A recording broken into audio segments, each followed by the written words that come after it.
Devilman. Oh, Devilman. This is a movie that I found at Half Price Books, but kind of regretted not buying because it seems like it's kind of a hard one to come by. I know there's a Blu-ray of the film, but I think it's like an online exclusive kind of thing. I don't know what I'm talking about. I didn't do my research. This is all just kind of a gut feeling, but I will tell you what I do know, and that is I know why after a few months had went by at Half Price Books, Devilman was still sitting on a shelf because it's terrible. I've never really watched or read anything like of Devilman besides the Netflix Devilman Crybaby, which I really enjoyed. And while the film follows a lot of the same story beats, this is no Devilman Crybaby. The film is about a teenage boy, Akira Fudô, and his friend Ryo Asuka when both get infected by a demon. Akira decides to become the Devilman to fight against other demons when the demon outbreak happens, infecting a lot of people, becoming a global pan. Whoa. Let's not get shadow banned here. I hear the Shadow Realm's lovely this time of year.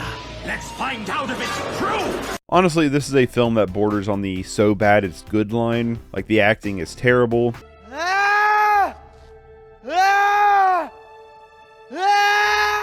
Give me a T, give me an I, give me an S, give me an M, baby tism. The CGI is hilariously bad on so many levels. It honestly kind of reminds me of like Beast Wars. I mean, look at this transformation. I mean, this is one of those films I could easily just show clips of it and walk away, and I would probably be totally justified in my rating.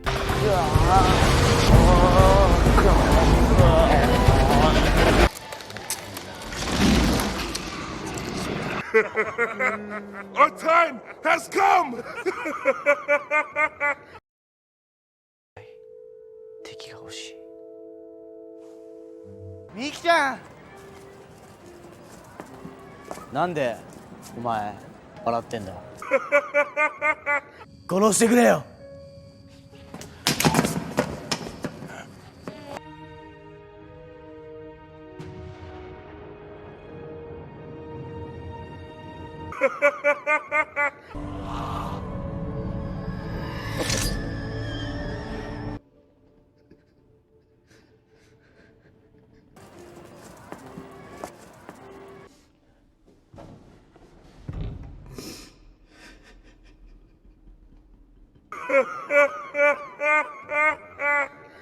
I mean, I could go on and on and on about the bad green screen, goofy dialogue, no emotion despite attempting to insist there is something here. But what happened was the film went from bad to hilarious very quickly. My wife and I just started cracking jokes at it and having an absolute blast for the first part of this movie. I will say the first part because there's a chunk of the film that just meanders so hard. Like, we go from a pretty fast-paced setup to a lot of fun and a lot of laughing at the film, and then boom, we stall out for a prolonged period. That really took a lot of the fun out of the film, kind of sucking it dry. From this point out, it was kind of hard to jump back into laughing at the film because it just became a slog to sit through. It does go back to being funny with a kind of rushed final act, but nothing quite like the beginning of the film. This film is just weird in terms of pacing. It feels like a bunch of cliff notes of a story, kind of like outlines as it just jumps from beat to beat without any natural flow or development, and then we halter as they try to develop the story and the characters, trying to implement and kind of an emotional core that wasn't really earned or honestly that compelling.